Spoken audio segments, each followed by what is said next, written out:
1월 29일 살아계신 하나님의 말씀 마태복음 6장 24절부터 34절 말씀을 가지고 염려하지 말고 라는 제 말씀 드립니다. 어제는 평안에 대해서 말씀을 드렸었는데 사실 그 평안이 원인과 결부되어 있기 때문에 어떤 원인이 제거돼야 평안에 이르고 어떻게 하면 평안에 이른다는 그런 것이 있죠. 평안의 근원적인 인자가 무엇일까요? 바로 염려와 걱정, 근심의 배척입니다. 염려와 근심, 걱정을 버려야, 물리쳐야, 외면해야 염려, 근심, 걱정 해소하지 못하면 평안을 얻을 수가 없게 되는 거예요.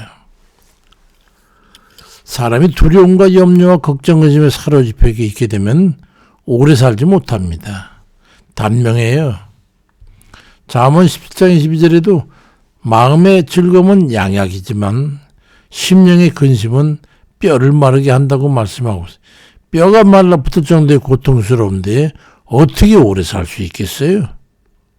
세계 2차 대전 때에 나치 프랑스 수용소에 있었던 전범 그 장교는 그 잡혀가지고 재판을 받아가지고 죽게 되었을 때 그런 말을 했습니다.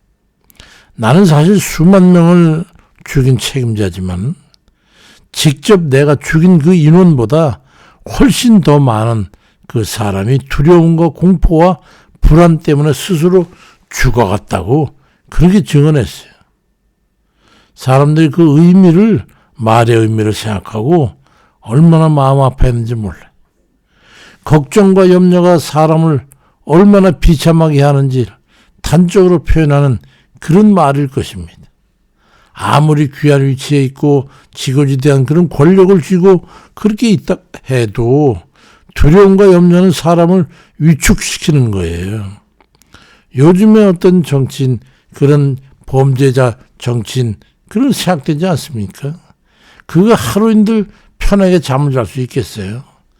매일 사람들마다 그를 욕하고 어서 빨리 죽으라고 고사를 지내는 판인데 그거 어떻게 오래 살 수 있겠어요? 고아의 아버지라고 하는 조지 뮬러 목사님의 일기를 보면 그런 말이 기록되어 있어요. 염려의 시작은 신앙의 끝이다. 그렇지만 신앙의 시작은 염려의 끝이다. 아무리 지치고 낙담이 돼도 우리는 예수를 믿는 사람이 아닌가 그런 생각을 해보는 거예요. 예수 믿는다면 그것은 염려의 끝이 돼야 된다는 뜻이겠죠. 베드로야말로 걱정, 근심에 많았던 사람 아니겠습니까? 우리 선생님이 돌아가시면 어쩌나. 또 세금 안 내가지고 문제 생기면 어쩌나. 로마 군대에 잡혀가면 어쩌지. 파도에 밀렸는데 이거 파도가 가지고 배가 뒤집어지면 어쩌나. 이런 베드로가 죽게 대한 확신을 가졌을 때의 염려라는 문제를 완전히 해결받게 되었어요.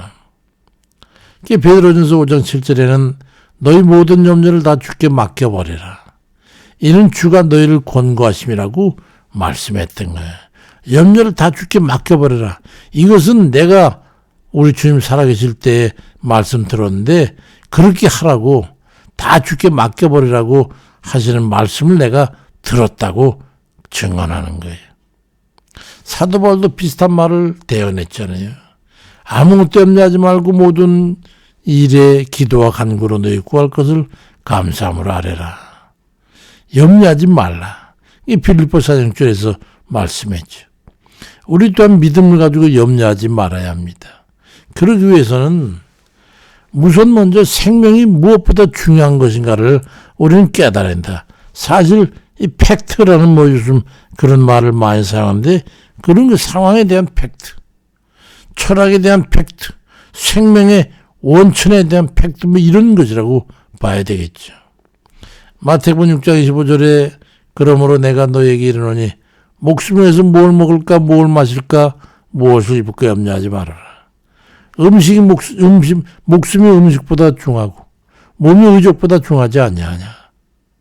의식주 문제로 걱정을 염려하면 생명의 지장이 있다는 거죠. 그러니까 가장 중요한 생명을 위해서 나머지 세상적인 염려가 진 걱정을 내려놓으라 하는 그런 논리를 말씀하는 거죠. 극단적인 언급일지는 모르지만 그 오디세이에서 유리시즈의 독백을 듣잖아요. 죽은 자의 왕보다는 살아있는 거지가 낫지 아니하냐. 그런 말을, 그 말은 더하루 죽은 자의 왕보다 살아있는 하인이 더 낫다는 그런 말로도 사용하죠.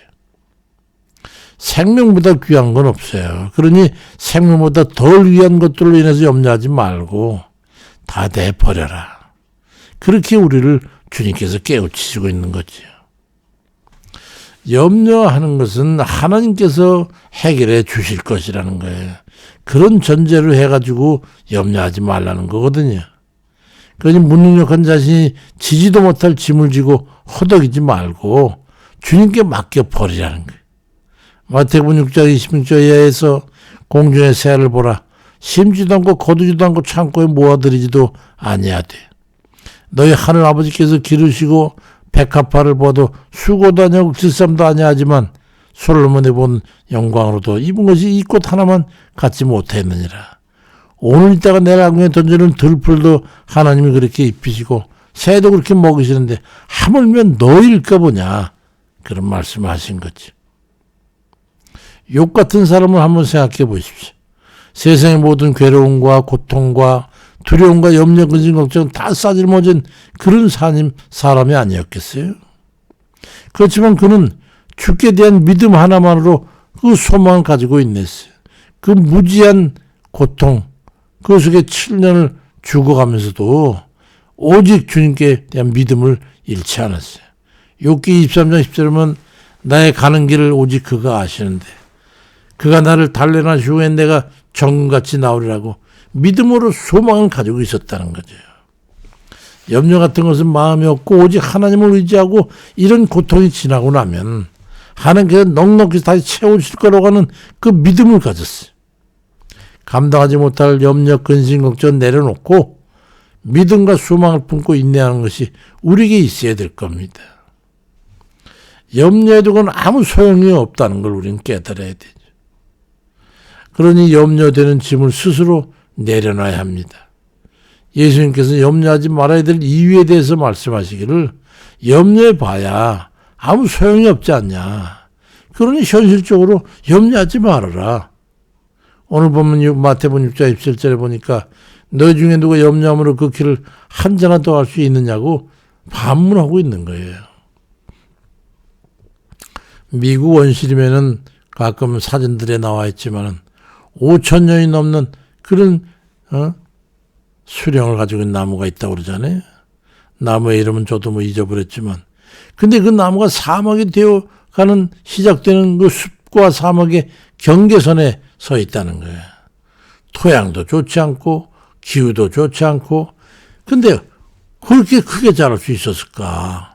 조사해 보니까 뿌리가 자그마치 12km까지 뻗어 있더라는 거죠. 자기가 있는 위치가 물 가는 거리가 먼 지경이라는 것을 본능적으로 알고 뿌리를 깊이 내려서 물을 가까이 노력을 했어. 거기서 또 깊은 데서 수분이 있는 곳으로 넓게 뻗어나갔더니 새 생명을 5,000년이나 유지할 수 있었다는 거지. 물이 없다고 우리가 할 수 있는 없는 것에만 매달아서 염려하고 있으면 무슨 소용이 있느냐 말이죠. 할 수 있는 것을 찾아 최선을 다하는 거예요. 그럼 뭘 할 수 있겠나? 다 다른 거 다 못해도 우선 기도는 벌써 할 수 있잖아요. 또 하나님께 맡겨버릴 수는 있잖아요. 전적으로. 오히려 그 상황이 아닐까요? 다른 때는 아니라도 지금은 염려, 근심, 걱정에 아주 치받쳤으니까 하나님께 맡겨버릴 수 있잖아요. 예레미야 17장 7절에도 물은 여호와를 의지하며 여호와를 의뢰하는 사람은 복을 받을 것이라. 이 말씀을 항상 마음에 새기고 사세요. 주를 의지하고 주께 맡기고 사는 사람은 복이 있다. 얼마나 힘이 되는 말씀이에요. 우선적으로 믿음의 팔을 뻗어서 주님을 먼저 붙잡고 매달려라. 그것밖에 할 수 없는 것 같지만은 사실은 그것이 최선책이라는 것을 깨닫는 게 중요한 거예요. 아무 소용없는 염려와 근심 걱정에 매달리지 말고 최선의 방책을 선택해서 그걸 잡으라는 거예요. 하나님께서 그 백성을 결코 버리지 아니하시고 붙잡아 주실 것을 믿고 기도하면 되는 겁니다. 베드로 사도와 사도 바울을 또 전하는 말씀을 보면 힘이 되잖아요. 베드로전서 5장 6절 7절엔 그러므로 하나님의 능하신 손 아래서 겸손해라. 때가 되면 너희를 높이시리라. 너희 염려를 다 주께 맡겨버려라. 이는 저가 너희를 권고하심이라 말씀하고 있고, 또 빌립보 4장 6절 이하에서는 아무것도 염려하지 말고 모든 일에 기도와 간구로 너희과 그걸 감사로 하나님 앞에 하라. 그럼 모든 지각이 뛰어난 하나님의 평강이 그리스도 예수 안에서 너희 마음과 생각을 지키시라고 말씀합니다. 염려를 주께 맡겨버리라. 믿음이지. 모든 기도한 걸 감사함으로 하나님 앞에 아뢰라. 이것도 이미 받은 줄로 믿으라고 하는 주님의 말씀과 연결, 그 연장선상에 있잖아요. 하나님의 능하신 손에 맡겨버리시길 바랍니다. 그리고 뭐든지 하나님 앞에 감사함으로 기도드리시기 바랍니다. 그리고 힘써서 우리가 할 수 있는 만큼의 있는 최선을 다하는 거예요. 그리고 감사한 마음으로 늘 하나님 앞에 맡겨드리고 살아가면 되는 거예요. 그래서 주 하나님께서 주시는 평강이 우리 모두에게 함께 하시기를 주의 이름으로 축원드립니다. 아버지, 이 험한 세상에 홀로 내버려진 것처럼, 내던져진 것처럼 그렇게 광풍 앞에 아버지 떨고 있는 그런 나뭇가락 그 정도밖에 안 되는, 연약기가 이를 데 없고 무능하기가 이를 데 없는 저희의 삶을 우리 주님께서는 언제나 안타깝게 여기시고, 너희는 염려하지 말아라. 공중에 나는 새와 들의 들풀 그런 것도 하나님이 다 살피시고 살게 하시고 먹게 하시는데 하물며 너희를 내버려 두겠냐 말씀하시지. 우리가 그 같은 우리 전능하신 우리 주님을 믿고 살아가는 저희가 오직 믿음으로 주 앞에 기대하며 소망을 가지고 인내하며 기도하며 살아갈 수 있도록 역사해 주옵소서. 너는 믿음의 주 온전케 하시는 예수 그리스도를 바라보라. 주께서 말씀하셨으니 우리가 오직 주를 바라보면 주님께 대한 소망이 있고 주님의 능력을 믿는 믿음인 까닭입니다. 아버지, 우리의 기도와 간구 헛되지 않도록 역사해 주옵소서. 이 나라가 풍전등화의 아버지 앞에 있습니다. 하나님, 긍휼히 여기시옵소서.